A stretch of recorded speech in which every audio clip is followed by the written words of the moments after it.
आज की कहानी है गधा, बैल और उनके मालिक। एक व्यापारी था जिसके गांव में बहुत से घर और कारखाने थे जिनमें तरह तरह के पशु रहते थे।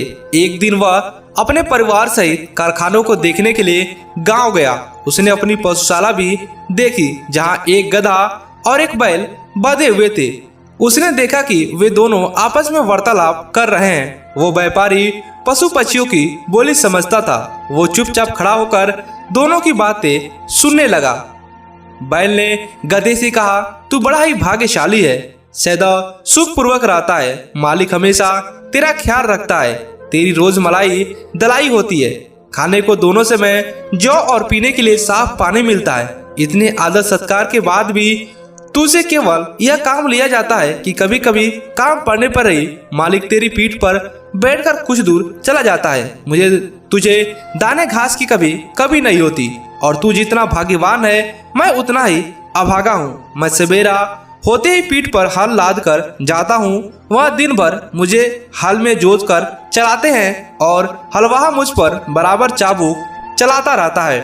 उसके चाबुक की मार से मेरे पीठ और जुए में कंधे पर छल्ले पड़ गए हैं। सुबह से शाम तक ऐसा कठिन काम लेने के बाद भी ये लोग मेरे आगे सूखा भूसा और सड़ा गला भूसा डालते हैं जो मुझसे खाया नहीं जाता। रात भर मैं भूखा प्यासा अपने गोबर और मूत्र में पड़ा रहता हूँ और तेरी सुख सुविधा पर ईर्ष्या करता रहता हूँ। गधे ने यह सुनकर कहा, ए भाई, जो कुछ तू कहता है सब सच है। सच में तुझे बड़ा कष्ट है, किंतु जान पड़ता है तू इसी से प्रसन्न है। तू स्वयं ही सुख में रहना नहीं चाहता।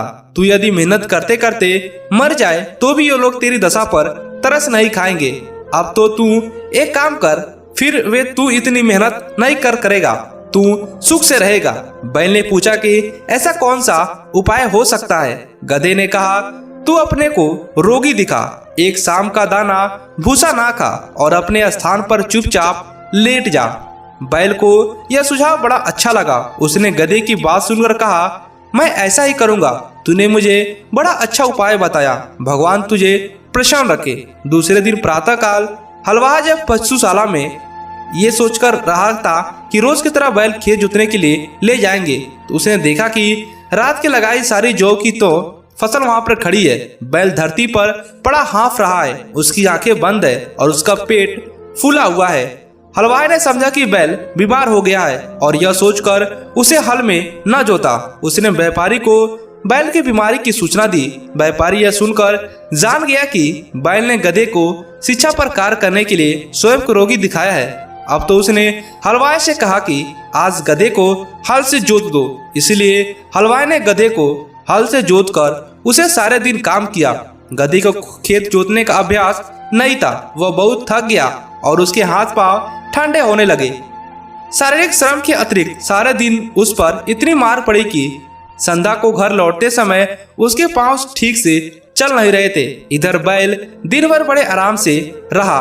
वह नाद की सारी भूसा खा गया और गधे को दुआएं देता रहा। जब गधा गिरता पड़ता खेत में आया तो बैल ने कहा, भाई, तुम्हारे उपदेश के कारण मुझे बड़ा सुख हुआ है। गधा थकान के कारण कुछ उत्तर ना दे सका और आकर अपने स्थान पर गिर पड़ा।